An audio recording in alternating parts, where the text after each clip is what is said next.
All right, so welcome back, everyone. So the Center for Human Development Limited and TCHD Postgraduate Training Institute, together with AMCHAM Trinidad and Tobago, are launching an upcoming training program entitled Unmasking Mental Health in the Workplace, Identifying the Hidden Sign and Symptoms. Here to tell us more about this event is Nirad Tiwari, AMCHAM Chief Executive Officer, and Hanif Benjamin, President of the Center for Human Development and also TCHD Postgraduate Training Institute. Gentlemen, thank you very much for coming this morning, and it's always good to see you. Thank you, as always, Marlon, and thank you for having us.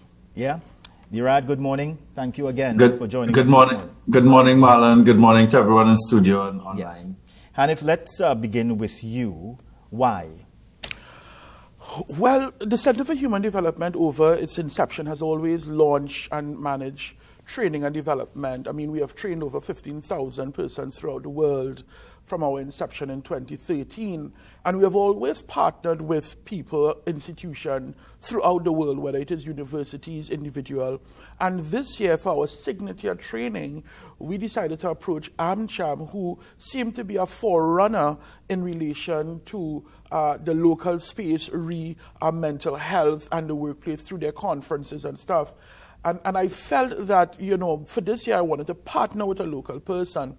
And so that is where this was born with Nirad and AMCHAM in relation to really bringing about mental health in a real way. Because in the conferences we have snippets of conversations, but what we recognize is that there is a need for a wider conversation, not just a conversation, but a practical analysis as to mental health and to how we view it, how it is seen, and how it is approached in the workplace. Yeah, Nirad, why is this project such a good fit for AMCHAM? Well, as you know, Marlon, because we've been here several times discussing our HSSE conference, we at AMCHAM have been leading the call for businesses to take all aspects of health and safety into account. And a lot of our members actually, this is based on member feedback, we're seeing a growing link as we talk about human and organizational performance, a growing link and recognition of that link between psychological safety and mental health, psychological safety being the safety of people in a workspace to speak up, to question, to engage in the difficult conversations, as well as the greater recognition that mental health is just as important as physical health. And when Hanif approached us, and Hanif has been a presenter at a number of these conferences, we thought it would be a good fit to be able to do something, as he said, that is more in-depth and that might help companies to develop programs and identify risks, as well as create systems for better employee well-being, which will not only impact employees and employees being both managers and those whom they manage, but it will also impact productivity positively. So, no manager wants to be managing or wakes up in the morning to come to work to manage an unhappy team or a team in which people are under distress. Not all managers are equipped, however, to be able to create that environment that allows people to be their best selves. And that is a process, that is a journey, it's continuous. And all of us from the C-suite come right down, have to constantly engage in introspection. And when we get the opportunity to participate in something like this, where you hear from experts and you get the tools, not just based on what's happening locally, but bringing in the international context into the mix, it can be quite helpful and unlock a lot for your businesses. But Hanif, what have you been seeing at the workplace? And I am looking at the theme Unmasking Mental Health in the Workplace, Identifying the Hidden Signs and Symptoms. What have you been seeing as you go out there? As a practitioner and as an employee assistance provider, what we notice, and more so coming out of COVID-19, because as I have often said right here with you, Marlon, COVID-19 is a great revealer. And it showed us how many of us are living with mental health challenges. And when I say mental health challenges, I mean from mental ill health to mental illness, because there's a difference, right? Because people, because of situation and or circumstances, might find themselves with symptomatologies or symptoms resembling that of a mental illness. However, it is not diagnosable because they don't fit the entire criterion, you see. But what we have noticed is anxiety and depression, because the World Health Organization said 4 in 5 would live with depression at some point, and that was before COVID-19. Right now, I think it is 10 in 2. Right, and try to work that maths out, and we will see how many of us are living with some form of depression and or anxiety. And I see it every day, including low-grade depression, where you're getting up and you're functioning, but you are not functioning optimally. And you see, we need to pay attention to that. Because, Marlon, when you look throughout the world, the statistics is quite alarming. And in Trinidad and Tobago alone, an estimated 350,000 persons is living with a mental health disorder. And that is who have been diagnosed. Let's talk about the undiagnosed. When we look globally, 1/3 of Canada's $51 billion budget is dealing with mental health loss. We're talking about over 80 to 100 billion in the US alone is dealing with substance abuse mental health disorder.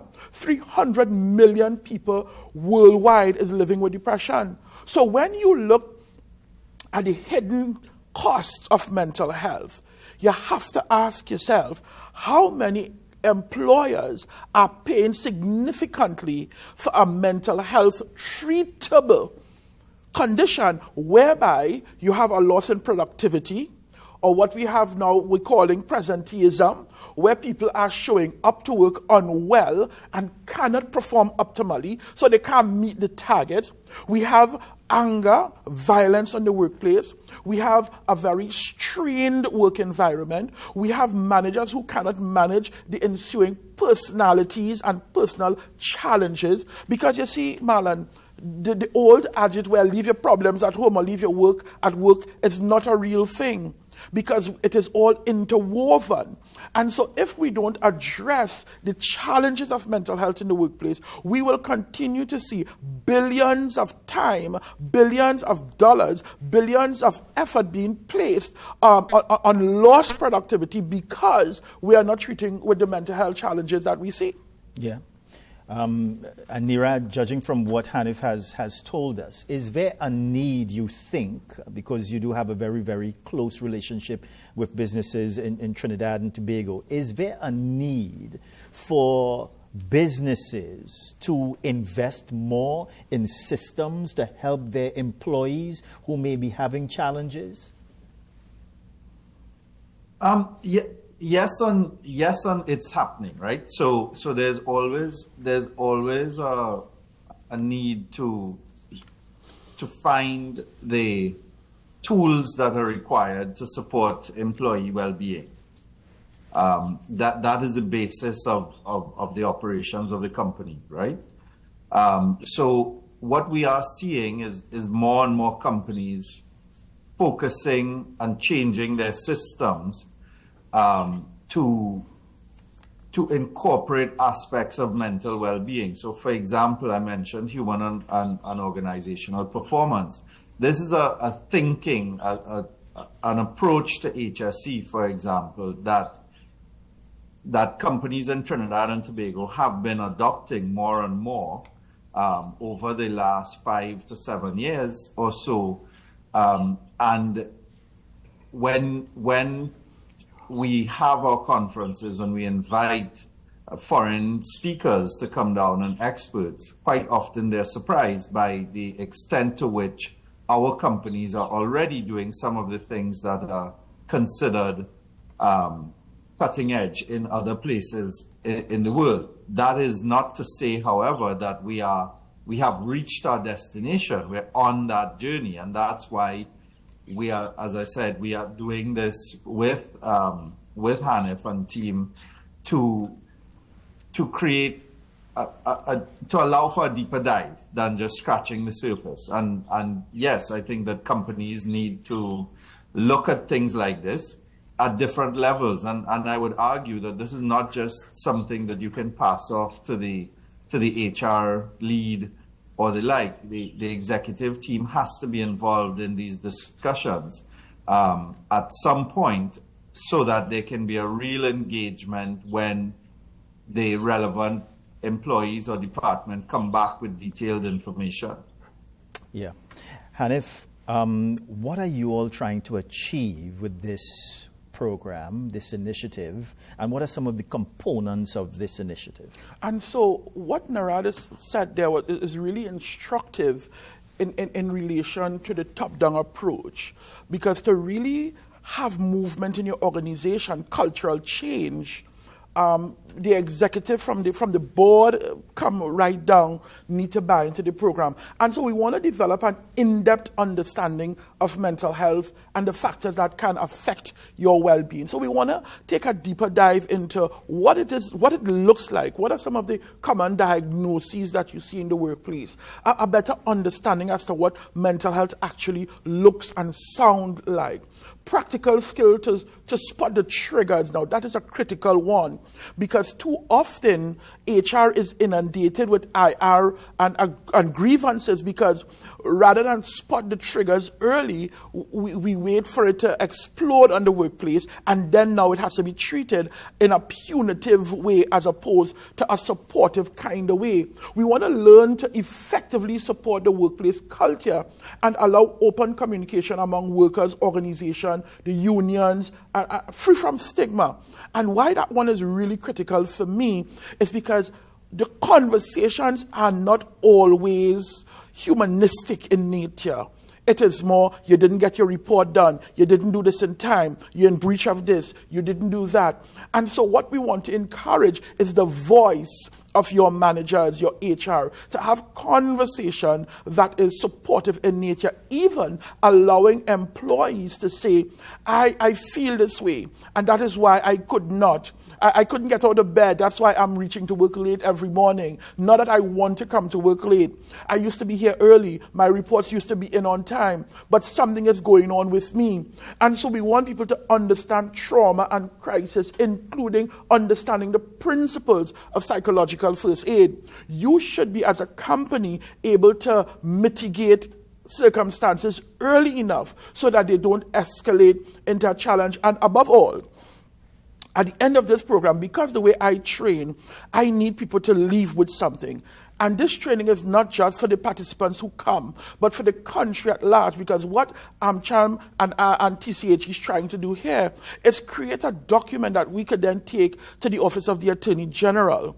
Because when we examine the laws of mental health, while there was some changes trickled throughout the years, the Mental Health Act is still very archaic. So when we look at the labor laws, how do you infuse mental health within the labor laws? We want people to be able to take sick leave, and your sick leave without fear, should say depression, anxiety, from a mental health practitioner. But the way the laws are written, only a psychiatrist is able to do that. That was a long time. We have now moved. The ILO has new laws in terms of and policies that can shape the way we see. So at the end of this, we want people to be able to, we want to take to the government to say, listen, from this training with the wide cross-section of professionals, these are some of our recommendations. And more importantly, we are going to leave people with a practical analysis to create wellness committees. Because, and some persons will say, well, we have wellness committees, you know. But the question is whether or not your wellness committees is an ad hoc committee, or it is enshrined in policy to help develop not only a cook here and a sports day here, but the mental well-being. When you talk about HSSE, where is mental health in the HSSE paradigm? And those are some of the takeaway that we're going to be pulling from this training. Yeah. Nirad, who's this training program for? It's for everyone, as I said. I mean, primarily HR practitioners, right? But executives, people involved in HSSE, and the like. I just want to go back to what Hanif was saying. And, you know, oftentimes we are fearful because we see executives, we see workers, we see unions, and we are worried that if we create more avenues for something like sick leave, for example, it would be abused. Whereas if we take a more progressive approach to the subject, we would understand that if we develop our systems properly to allow people to be, I know this is an overused phrase, but their best selves, to be unwell when they're unwell, and to get help when they need help, and therefore to be performing at their best when they can, then we would create the conditions for loyalty. We will create the conditions in the workspace for people to want to come to work and be happy and feel good about where they work. And overall, we will be impacting the society, but we'll be impacting the business. And so the approach that we're taking, that we're advocating, and that we're working toward is one of the interconnectedness of the different actors to ensure that we get the best for all, as opposed to saying that, look, we need to put something in a box, or only treat with employees, or only treat with management, or only box the union into a certain space.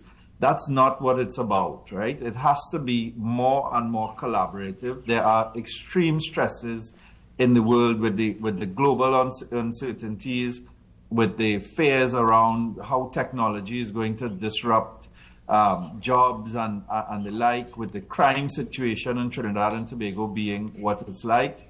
I think, we need to understand that we are at a very difficult space in time, generally, globally, but certainly locally as well.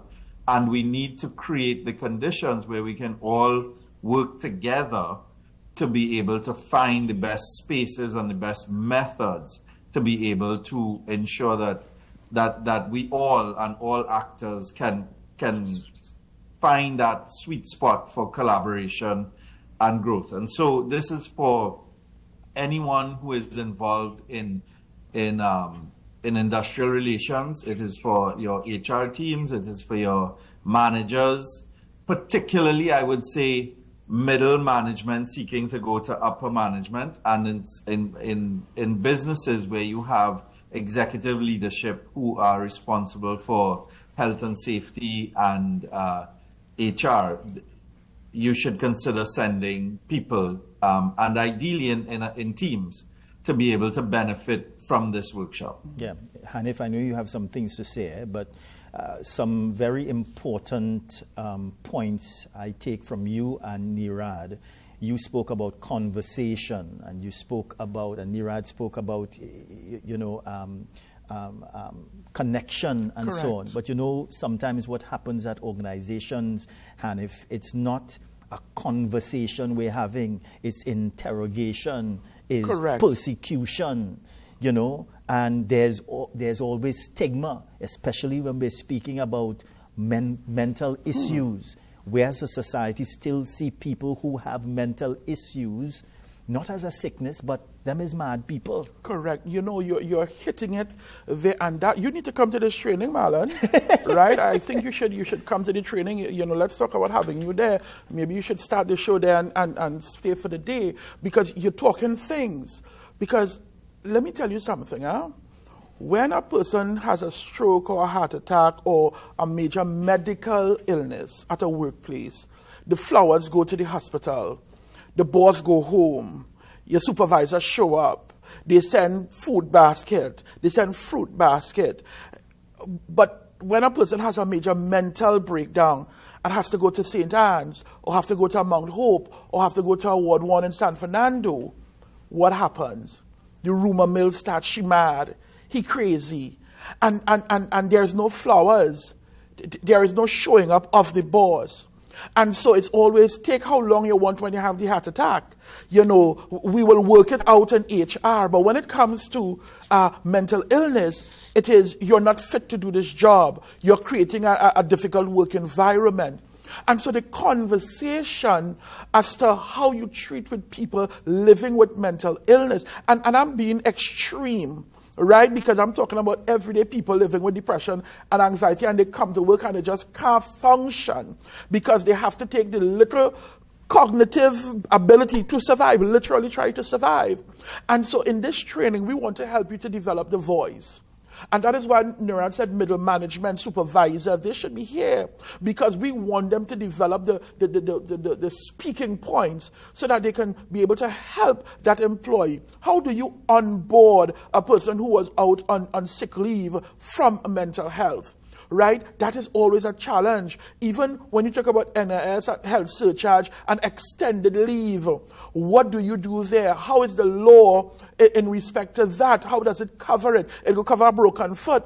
It could cover a heart attack or a stroke, but how is it covering mental health? What do you do? And so the conversation around your policy makers in terms of your HR policies, how do you treat with that? How do you begin to have the conversation with your employees? And that is why I think what you just said and what Narad said is so critical in terms of this training. And I really encourage people to come in groups, right? Because I want to teach you how to create your wellness committee, how to write your mental health policies. For example, the laws on marijuana has changed. How is that impacting your workplace? Right? You don't want people high on the job, but if you could smoke, so there's a lot of conversation that needs to happen. Where is the union in all of this, and where is HR? So if we bring everybody to the table, Marlon, and we're able to teach them and help them to have the same conversation, then mental health wouldn't be a bargaining tool in a negotiation. That should be automatic for both employers, employees, union, and all stakeholders, because you want people well. You want people to be able to stay on the work to pay union dues and to develop the union. You want people to stay on their job to produce. Healthy people produce. I mean, there's enough research that tells us this. And there's enough research that tells us the millions of dollars that is lost if we don't do this. Yeah, gentlemen, we just have about 2 minutes again. Nirad, anything else you'd like to add before you leave us this morning?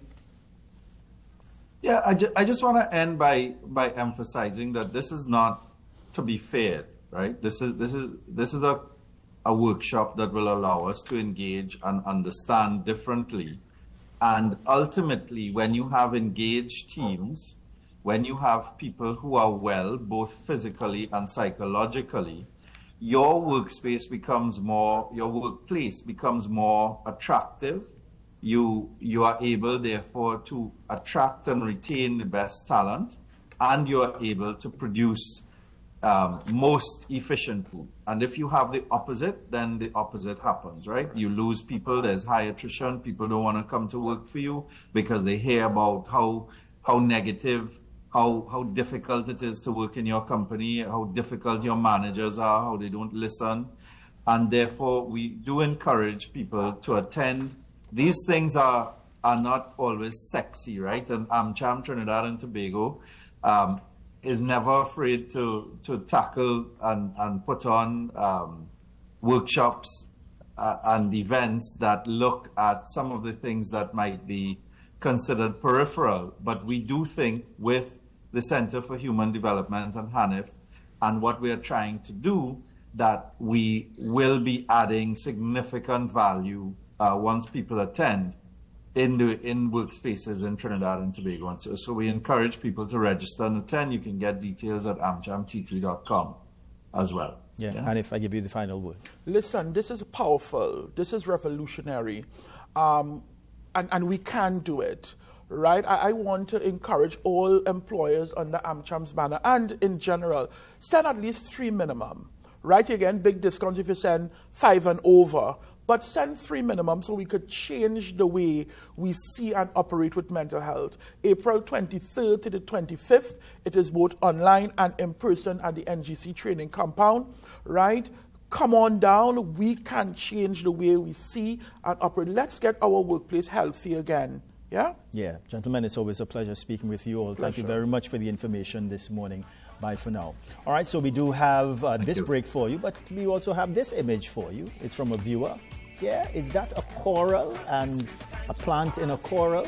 I can't remember. What's the name of those plants again? Hey, I'll find out. We're coming back, everybody. Succulent?